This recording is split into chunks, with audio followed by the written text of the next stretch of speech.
रोहतहट जिला राजपुर नगर पालिका बलुआ इस्लामिया टोला वार्ड नंबर 8 से कर्मठ, ईमानदार, जुझारू, समाज सेवी, संघर्षशील वार्डाध्यक्ष पद के उम्मीदवार इमाम मोहम्मद, जिनका चुनाव चिन्ह हौरन छाप पर मोहर लगाकर भारी मतों से विजयी बनावे।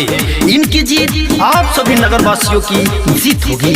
हौरन छाप जिंदाबाद जिंदाबाद जिंदाबाद, हौरन छाप जिंदाबाद जिंदाबाद जिंदाबाद, जनमत पार्टी जिंदाबाद जिंदाबाद जिंदाबाद, जनमत पार्टी जिंदाबाद जिंदाबाद जिंदाबाद। म्यूजिक बाय मंटू मनीष, जानव रिकॉर्डिंग स्टूडियो को।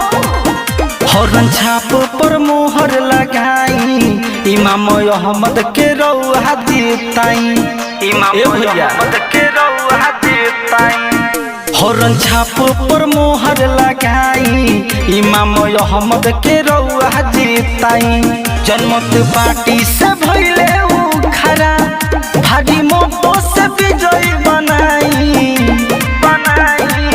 हौरन छाप पर मोहर लगाई, इमाम अहमद के रौहा देताई। हौरन छाप पर मोहर लगाई, इमाम अहमद के रौहा देताई। आपको मोहर कहाँ लगेगा, हौरन छाप कहाँ रहेगा। आपको मोहर कहाँ लगेगा, हौरन छाप कहाँ रहेगा। आपका नेता कैसा हो, इमाम मोहम्मद जैसा हो।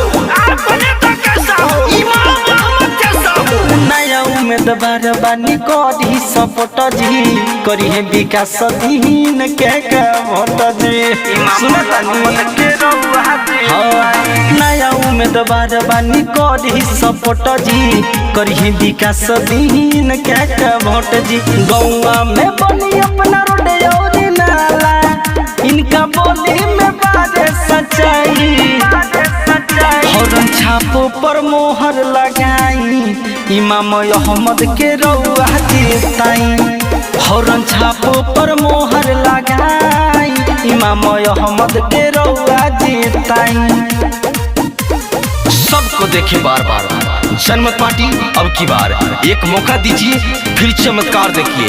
सामुदायिक स्वराज लाएंगे, जनता राज बनाएंगे, भ्रष्टाचार मिटाएंगे, घर घर रोजगारी दिलवाएंगे। चंदन संगे कहे पटेल परदेसी, इनका जीता के एक बार इनको देखे।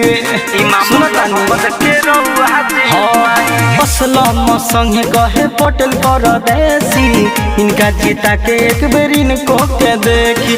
दीही रौदा मौका नहीं दीहे को धोखा, हरदम रही रौदा बन के परछाई।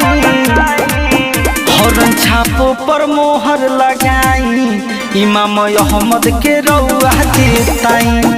हौरन छाप पर मोहर लगाई, इमाम अहमद के रौहा देताई।